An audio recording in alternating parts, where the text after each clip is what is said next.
The opening of a movie can, quite frankly, make or break it. Too fast or show too much and the rest of the movie will struggle to match it. Too slow, though, or not have a hook in the audience, and you lose them permanently before the really good stuff hits. A sequel should have an easier time with it because, when released theatrically anyway, it should have a bigger budget and know what the first movie did in the first place to be successful, let alone be able to mimic some of the better scenes. Roads? Where we're going, we don't need roads. One of the best to ever do it may seem like a shocking choice, but the first 16 minutes of Stephen Hopkins' Predator 2 are some of the best and most draw-you-in 16 minutes you'll find.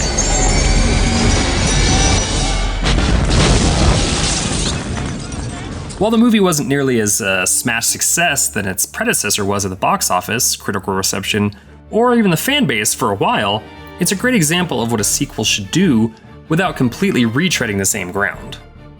Let's watch the opening of Predator 2 and see how it's done, shall we? Director John McTiernan was out, and in stepped Stephen Hopkins, who the producers liked after what they'd seen in A Nightmare on Elm Street 5. Before they had a director, though, 20th Century Fox approached the screenwriting siblings of Jim and John Thomas about writing a sequel to their hit film. They already had a few things in mind, and of the 6 ideas they threw out, a future Los Angeles in the grips of an awful heat wave and a murderous gang drug war was chosen. Originally, they wouldn't just have someone step into Arnold Schwarzenegger's giant shoes, but work alongside him and his character Dutch. For a partner character, the studio looked at Patrick Swayze, which could have worked, and Steven Seagal, which, good God, would not have worked, before Joel Silver brought in someone he'd worked with on another franchise, Danny Glover, who shows he is absolutely not too old for this shit. The movie opens very abruptly with a shot of what looks like a jungle, not quite reminiscent of the first movie, before it really opens up into another kind of jungle, an urban one. This works incredibly well, so much so that a whole video game was made out of it with Concrete Jungle on the Xbox and PS2. While the execution may not have worked out, the idea is incredible. The movie came out in 1990, but the story takes place in a not-so-far-off future of 1997, which is 10 years after the first movie. Couldn't be that different, right? Wrong.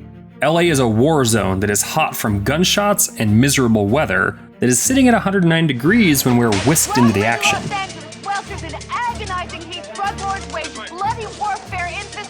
That heat is a perfect segue when it switches to the Predator's heat vision, something that is instantly recognizable after the first movie, and the absolute war that is taking place is something we know will just pique that Predator's interest. The music here is key too, and somehow isn't completely lost in a hail of gunfire and crashing and talking.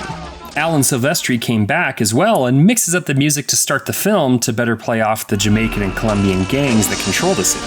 We're in a war zone, Dave. 2 motorcycle officers horribly wounded in a deadly crossfire. While seemingly nobody on the ground, either the police force, reporters, civilians, or gang members, are military, that doesn't stop the movie from having guns as big or bigger than the first one. And really, that's kind of the theme to Predator 2. Bigger stakes, bigger body count, bigger everything. Watching the movie this time around so close after watching the RoboCop series made me yearn for a RoboCop and Predator mashup movie, which somehow never happened. It looks like maybe there was some sort of concept art, but we never got a true version of old Detroit versus new, at the time, Los Angeles. Anyway, the cops are outgunned and outmanned as goofy-looking reporter Tony Pope, played by Morton Downey Jr., gleefully explains before Danny Glover, who I cannot express this enough, is not too old for this shit, rolls up in his car and completely changes the complexion of the fight.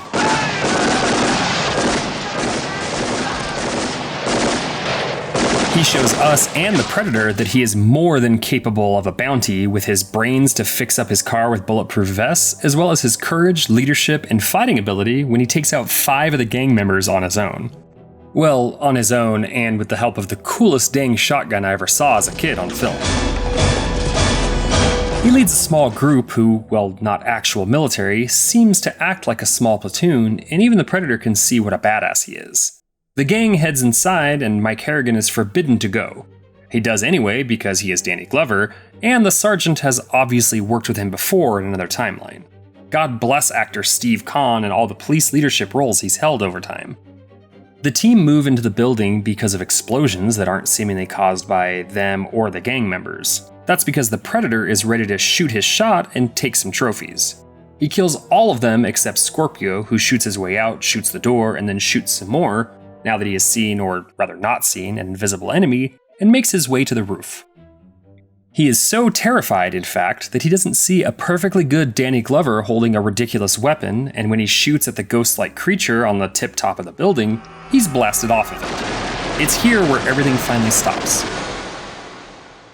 Music, chatter, gunfire, it all stops and leaves Mike a tad confused by what he may or may not have seen, as well as just what the hell happened.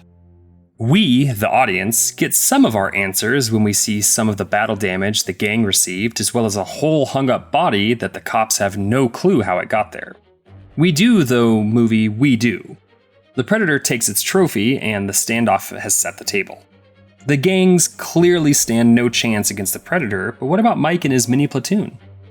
Robert Davi comes into the scene as if we don't have enough cool 80s and 90s actors walking around with Glover and Ruben Blades too, and he is super pissed at Harrigan for disobeying his orders. Mike doesn't care as he has gangs and invisible hunters to deal with, and then the movie hits us. I don't roll over anybody, especially the fans, without a goddamn good explanation.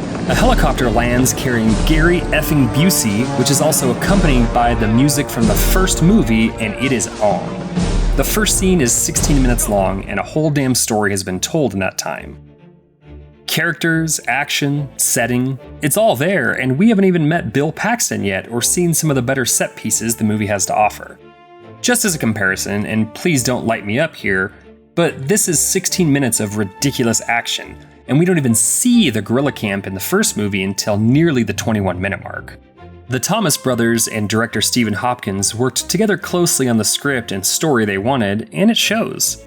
Predator 2 may be uneven throughout its runtime and split between the fan base, but whether you saw the heavily edited for TV version growing up, or were lucky enough to witness it in theaters, the opening to Predator 2 is hotter than fake Los Angeles in fictional 1997, and it's certainly a killer scene.